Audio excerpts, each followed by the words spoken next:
There we go. Hopefully that means that the stream's actually running. We'll find out in a second, won't we? Just need to wait for the encoding to catch up. Come on, I know you can. Biggest fan is very excited. Come on.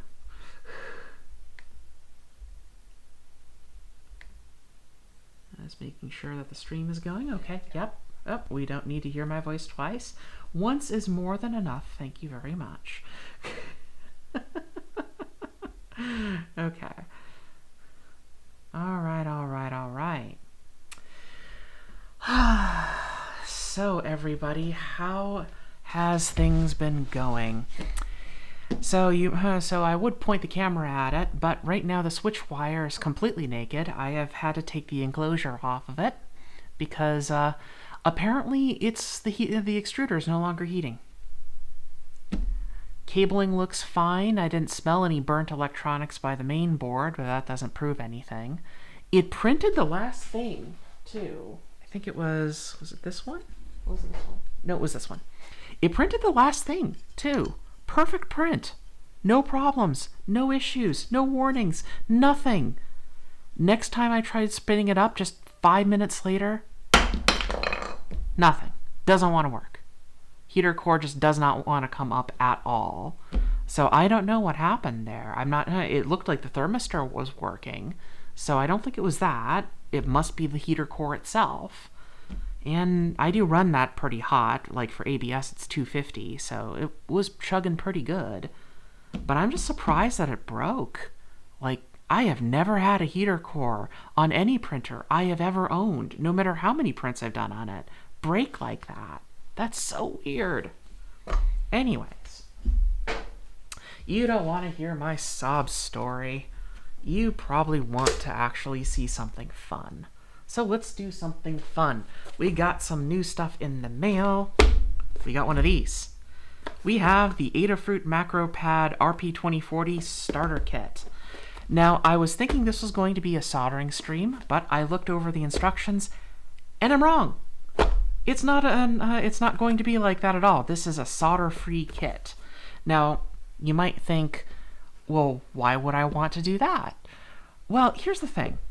If you've never built a keyboard before, but you want to, or you have a keyboard that's a DIY keyboard that you do want to build, but don't feel comfortable doing it, building one of these little macro pads first is a great way of getting your feet wet.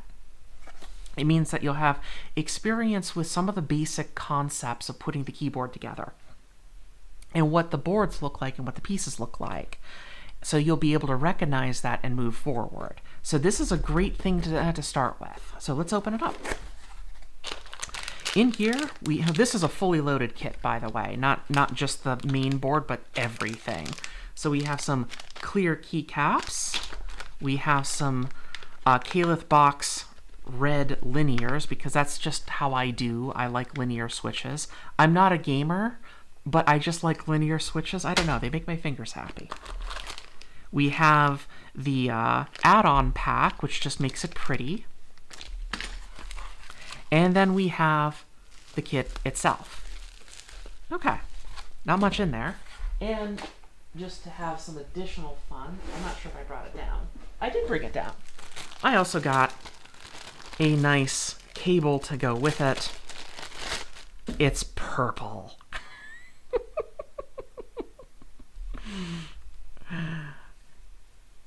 Can't say anything about it not being cool because it's purple. Okay, so let's get started. Adafruit has instructions online for this at their learning system. So when you actually go to the page to build it, you will actually go and run across the learning link way at the bottom. So you will not have to worry about that. It will guide you through every individual step, which is pretty great. So here's our main board. It's actually pretty nice. I built a few macro pads. Actually, I think I built one macro pad. And having it already assembled like this is awfully nice because some of these parts are so annoying to put on, like these LEDs. are just nightmarish. Ugh. Okay. The neat thing about this particular Macropad is that it's also programmable and hackable, and it comes with a little rotary encoder too, which is kind of a neat little gimmick, you know, if you like that sort of a thing. Okay, what's the first step in the instructions? It's going to tell us about the pinouts and a lot of the technical underpinnings of the whole device, which is fine. We want to get onto assembly. Assembly is the fun part. Okay. So what it wants us to do first is open up the edition pack and be real careful pulling these out. Oh. Oh, wow. Oh, the artwork on that is great. I mean, it's cisnormative as heck, but still, that's really neat. And I'm guessing it's probably reversible. You can probably swap it over to this side if you're, you know, concerned about the awesomeness of this being too much for your poor desk. It's got the Voyager thing on the bottom. Obviously, we need to get to Voyager 6 so that we can have Star Trek the Motion Picture. Also, since the switch wire died, I'm going to have something to drink. Yes, it is 3 o'clock on Sunday. I don't work tomorrow, so I'm going to have some caffeine. Unfortunately, my normal cold brew that I have were out, and I didn't refill it fast enough. Anyways, back to the building. A lot of keyboard kits will have a key plate. So this is the key plate. And the thing with the key plate is that you usually want to put the key switches through it first. And it doesn't look like this has any kind of directionality, but the picture... yeah, the picture on the learning system suggests that it goes like this. Okay. And we want to put it... Okay, let's take a look at the switches too. Now, most keyboards that you're ever going to build in your entire existence, if you're going to build any keyboards at all, are going to look like these. These are Cherry MX compatible switches. Let's get the microscope up. Sorry for the abrupt camera shift there. Give me some light and some focus. Thank you. Okay, so here's what a Cherry MX switch looks like. They all have slightly different stems. Caliph box ones have this little boxy thing, but a lot of them just have the little X in the middle, and that's okay. So they all kind of look like this, and they all have 2 pins on the back. Now here's the neat thing. You might think, oh, this looks like a very complicated device. It is. However, if I can find where the heck I put my multimeter. We had another power outage earlier this week. Can you believe it? Ugh. Okay, so you might be thinking, this switch looks awfully complicated, and you're right. However, it's also still a boring switch. Nothing fancy about it. Any kind of... See? We're pressing it down on the table, and it just beeps. It's just a normal switch, like any other switch you've ever saw in electronics. The only thing that's different about it is its application. It's meant for momentary presses with a particularly tuned feel. Another thing that you might notice about these things, let me see if I can get that focused a little bit better, is that they have a window here. And this window is actually for LEDs.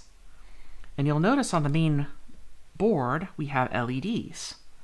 So they come through this little window. Like that, see?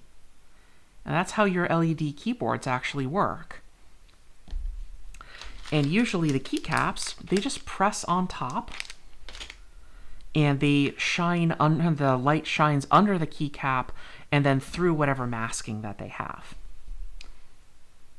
Okay, so let's see here. Let's go back to our main bench cam, and we'll put the microscope away for now.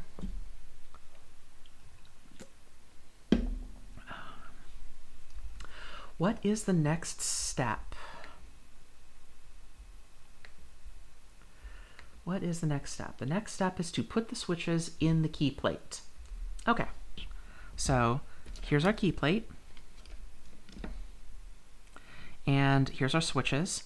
And the weird thing about them is that you think, oh, I should go like this, like through on the top. No, the other way around. You actually want to put them under.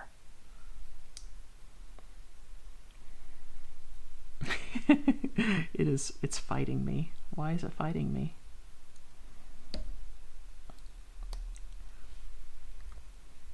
Am I right about this? Or is this one of those that actually wants you to go through the top? Ah, it is. Oh, I'm so wrong. It does go through the top. Okay. Different keyboard construction techniques, some of them will actually have the key plate as a restraint to keep the keys from popping off the board. Usually those kind are ones that do not have these on the back. Okay, let's get the microscope back out so we can see what I'm talking about one more time. All right.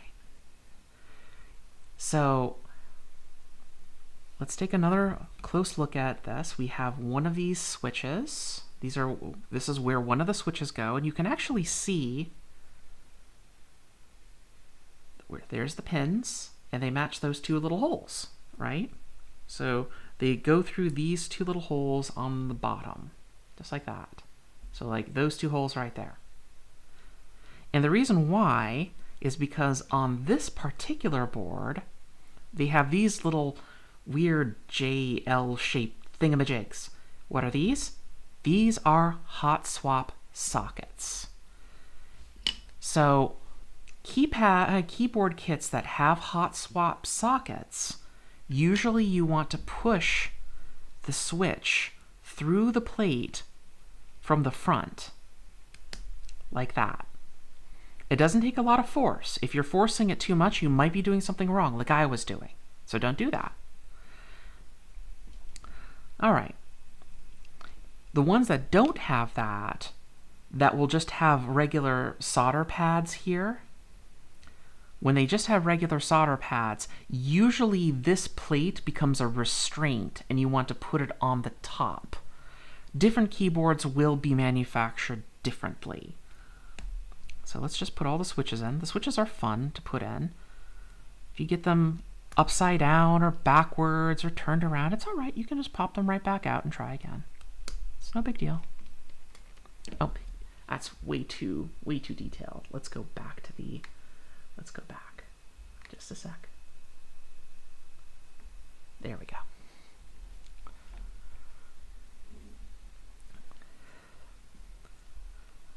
If it weren't for the switch wire tying on me, maybe I'd consider upgrading my my setup again, but no, it's being a punk.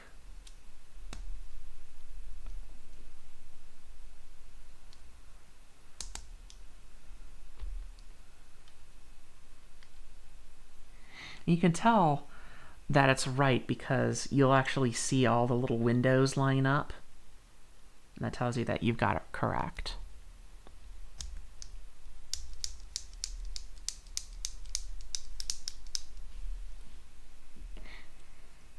Even if everything else does not work about this, you have successfully created a fidget toy.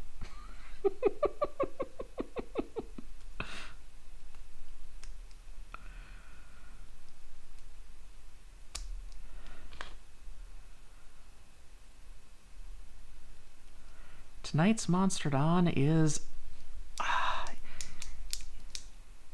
Invasion of the Body Snatchers, the 70s remake. I didn't know that the first one, that the 70s one, the one that everyone thinks of, is a remake. And I've also never seen either one of them. I just have never gotten around to it. We might have had the original on a previous Monstrodon, but I actually missed it. I'm not sure what happened. Maybe that was one of the weekends that it was just too difficult. Okay, you don't have to add all the switches to the board at first if you don't want to. I did. You could actually do a 4-corner method where you just put 1, 2, 3, 4, and then that helps you align them all a little bit better. Because the big worry that you're going to have with this is bending the pins when you insert this. So either we can risk this, or I could pull out all the switches and try again. Let's pull out some of the switches, because it's pretty easy. Again, it's reversible. It's no problem. Just take out some of these. The reason why you want to be able to pull them out like this is so that you don't have to disassemble the entire Macropad just to change a switch.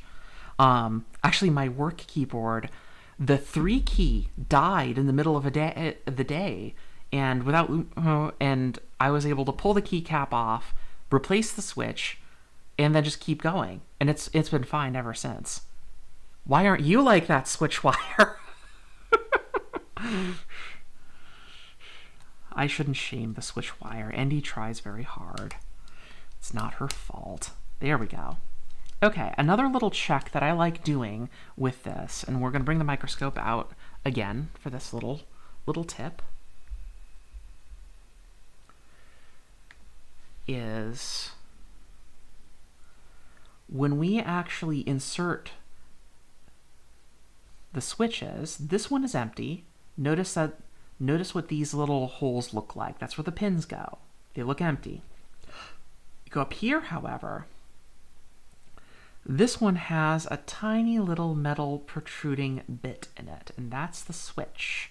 So you can actually tell if they got inserted correctly. And I like checking each one of these when I do it, because that makes sure that we actually have continuity when we power on the entire device. Let's see if I can point very specifically at the pin. It's way in here. You can just barely see it. It's a little bit easier on this one. You can see this one right here. Much easier. If we go down, nothing. Big void. So that's actually what we're looking for. We're looking for that little pin right there. All right, now that we've gotten that done, we can actually start inserting the switches, and it's the same process that we've already covered. You take the switch, you make sure that it's lined up, and you try to wiggle it in. And I like looking at it from the side as well. So let's do that again, only we're going to do it from the side. Let's see how those pins go down in there. Someday I'll actually have a really good microscope. That's a lie. I'm never going to have a good microscope. You can see those 2 pins. Press it in. Hear the snap. Turn around. Got a pin there. And do we have a pin there? Got a pin there. And a pin there. Perfect. Okay, so that's the process. We just keep doing that.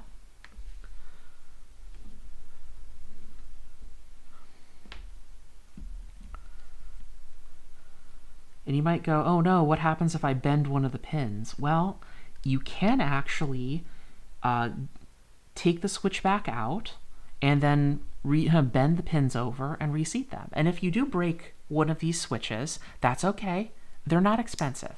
You can order a lot of them from many different sources.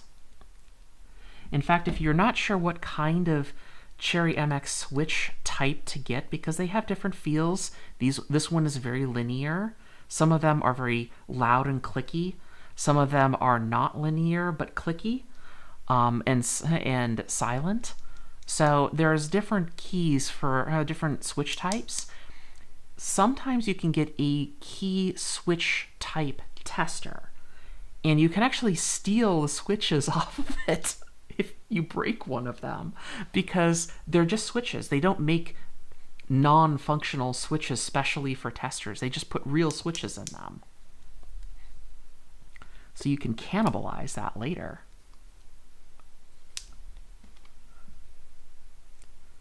There's really not much to this build. I'm so disappointed that the printer stopped working though, because I was going to print a really nice bumper case for this, and now I can't.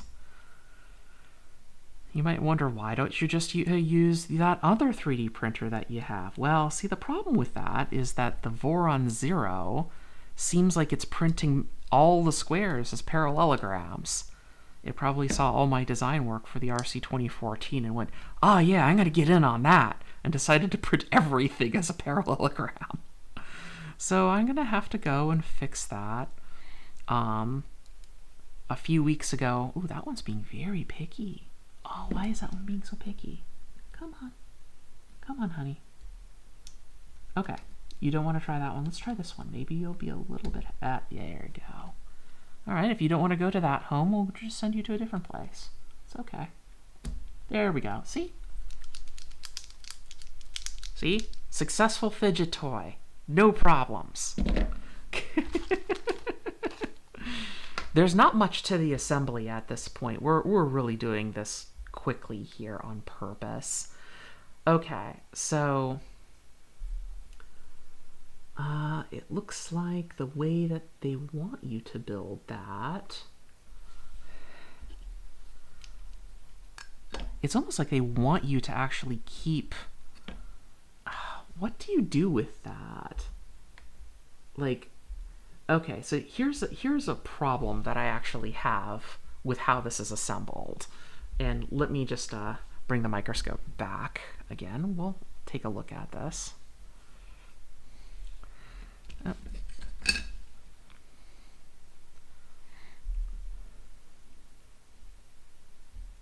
God, there we go.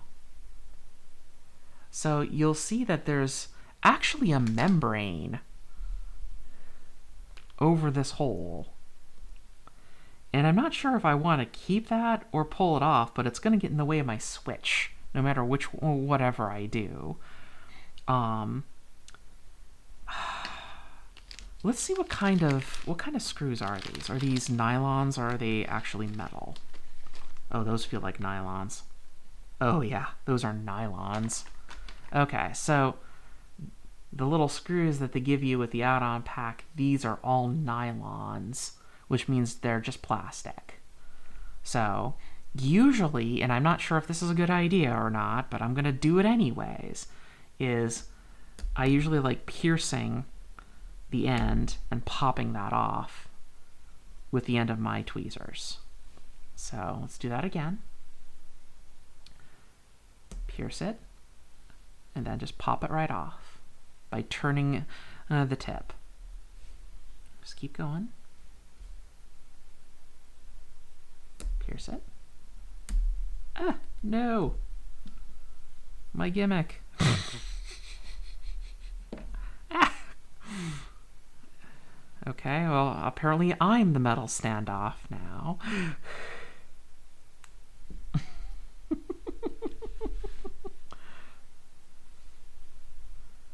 I do have to admit that this board looks really, really well designed. Very clean feeling. Most keyboards, though, aren't particularly complicated. Oh, this one's being mean. Don't be mean. I've had a bad day already. There we go. Nice and clean. All right, let's go back to our bench cam. We'll take that away. I said took it away. Stop doing that. Oh. Okay, I see what happened there. Okay, do I have a... Will this work as a Tommy bar? No. One size smaller. So the little mount that I have for this is kind of gotten loose way up here just outside of the camera.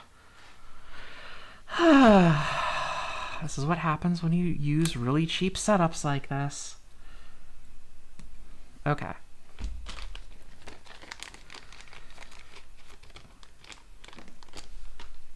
Not much to this, really. All right, these are all Phillips. Also, I know that this might seem like hell froze over, but I found it.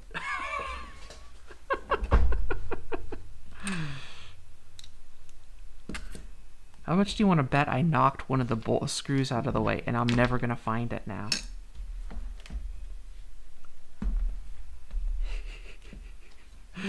Wouldn't that just be the thing? Oh man, I think I did just do that. Also, why nylon? Why give us nylon bolts for this? That already seems a little bit strange. Why not just give us like regular M2 hardware here?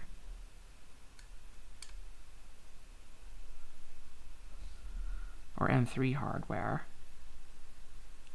That's like actually a good question. Why am I using these? I'm not sure if I want to use these. For one, it uses Phillips, and I'm not a fan. Might be a fan of socket heads, though. Those look like maybe a 10, maybe? Let's see here. Where's my measuring tool? Ah, no. Come back. 8s. They're 8s.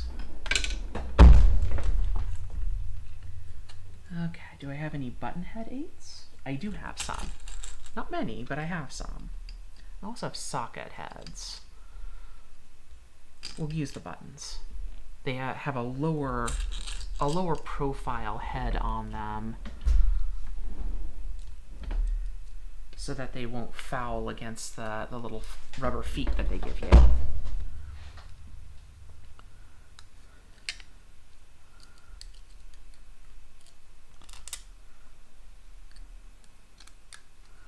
It's kind of funny that the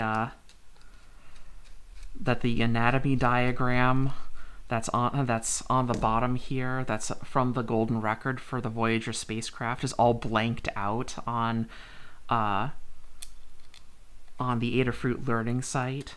Like, U.S. puritanicalism. Urgh.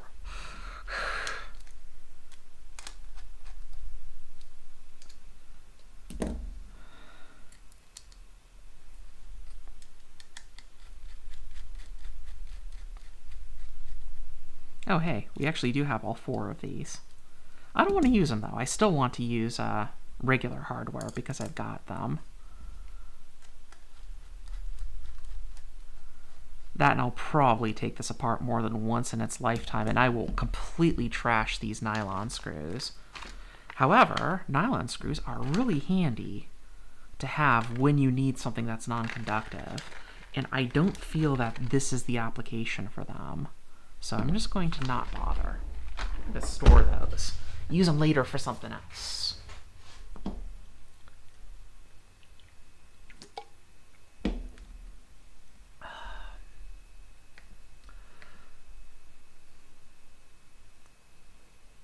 Okay, where are we at? Really, we want to put on... Ooh, wow, that's much rubberier than I expected. Okay, let's get the microscope back out here. Hopefully it will stay put this time.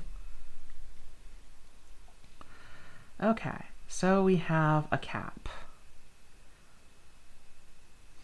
And if you're a kid that spent a lot of time with Radio Shack catalogs in the 1980s, you will be like just salivating right now. No, you won't.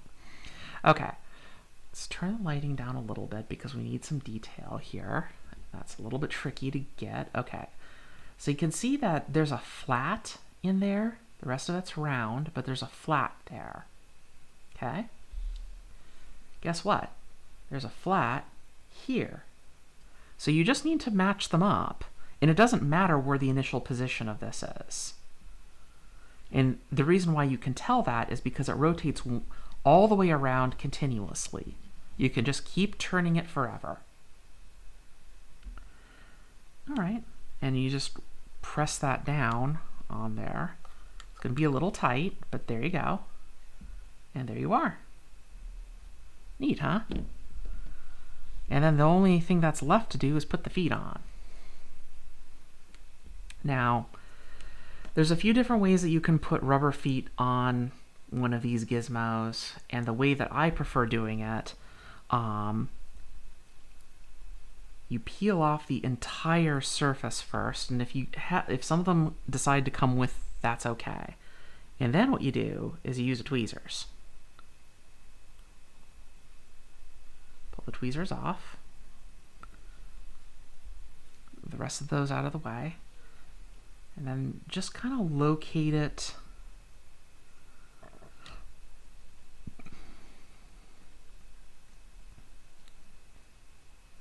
Press it down. That's it. Repeat the process.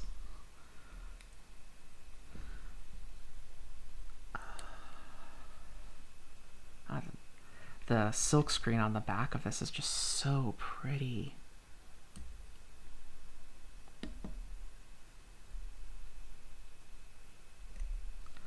And don't worry if you get these in the wrong position or they come back up. You can buy more of these little silicone feet. You can find tons of them everywhere. Okay. Go back to our regular bench cam. I'll just put these two onto. You can also use your fingers. You don't have to use tweezers for that. But you might find it a little bit more comfortable to do that. There we go. But it's really hard just hitting all of these little X's, isn't it? So, now we're going to put on the keycaps. Oh, this keycap one is a sealed package, too. It's not a Ziploc. Okay, so that's okay. We'll just cut it open.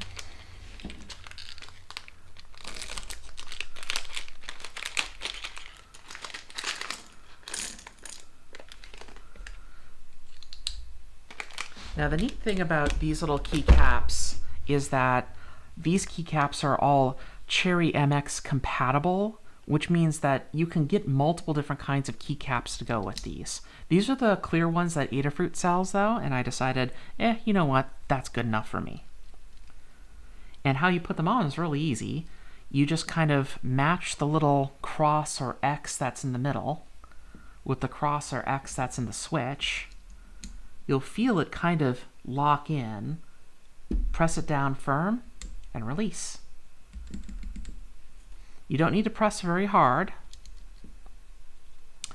With the clear ones, you may want to spend a second or two trying to get it so that they all kinda sort of have the same orientation. Not all of them do. In fact, some of these are numbered. Really?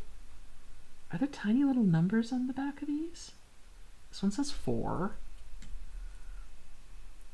This one says 5. This one says 6. Oh, okay.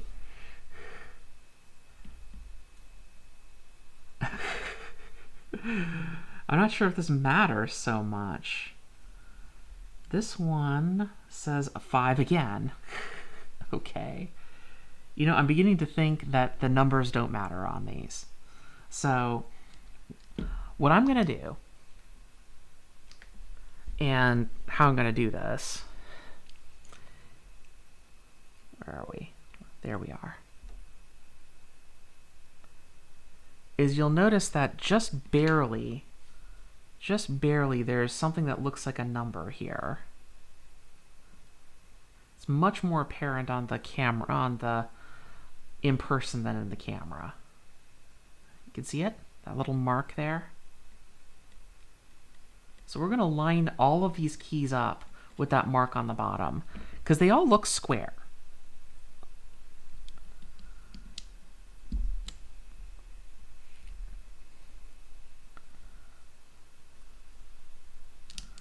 And if I'm wrong, well, the neat thing is you can pull these keycaps off. Oh.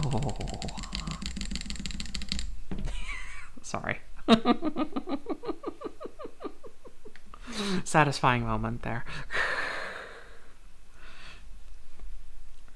Now, if I'm not mistaken, when we power this up, there's actually no firmware on this yet. It's meant as kind of a hackable device, so I think you're supposed to actually program in your own macros and use that as kind of a project.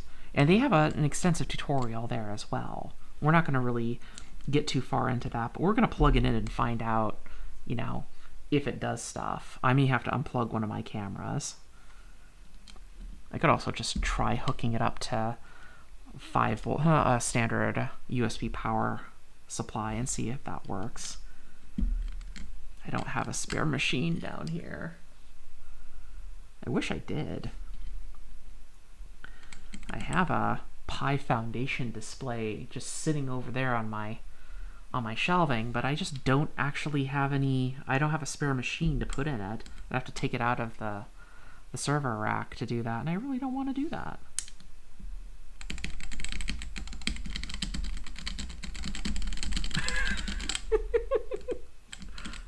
Sorry, it's just very satisfying. Okay, do we have a USB-C cable here anywhere? Bueller? I thought for sure I had brought down. No, I didn't. I took it back upstairs. Okay, that's okay. We have power adapter. We have a 10-foot cable. I just need to go and hook this up. Hopefully I won't like destroy my back or something really ridiculous while I'm doing this. Ah, come on, come apart. This cable would have actually just stayed down here, but when we have to bug out because it's too hot in the house and we can't sleep, we usually get a hotel during a power outage now. We did that 3 times this year because it was just too hot, and I might have been able to manage it, but my housemate is on some medication that makes it very, very hard to deal with heat. Okay, so we should have power here, USB-C port here, and we'll just plug it in. Oh, hey, look at that. It just came back up. Oh, it's so pretty. Here, let me turn the light off.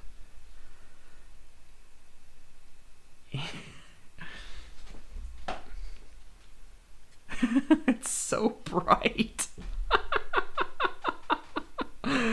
Yep, that's definitely what I was looking for right there. All that gay rainbow stuff. Love it. I love it. I love it. Oh, this is neat. Let's turn on the microscope.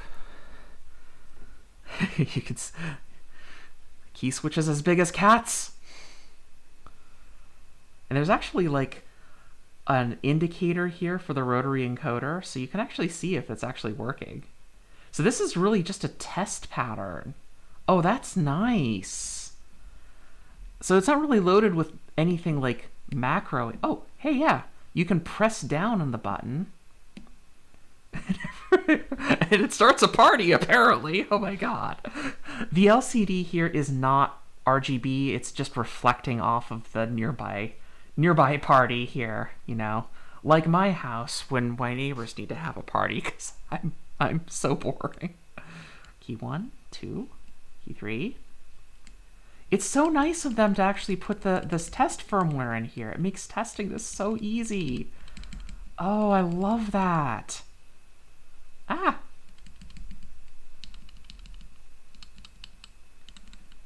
Nice. Key 10, key 11, and 12. And then we can have a nice little party. You know, it's like the end of Close Encounters of a Third Kind.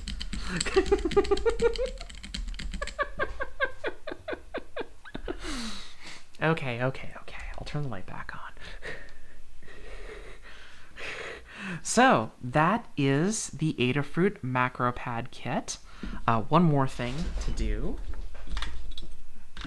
Let's get the microscope back over here because that would be funny to do it on the microscope.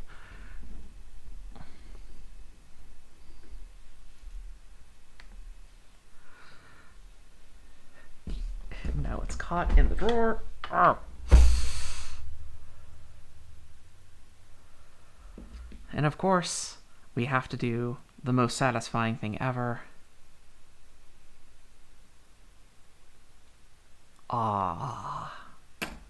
There we go. The Adafruit Macropad kit, everyone. Very, very easy kit to make.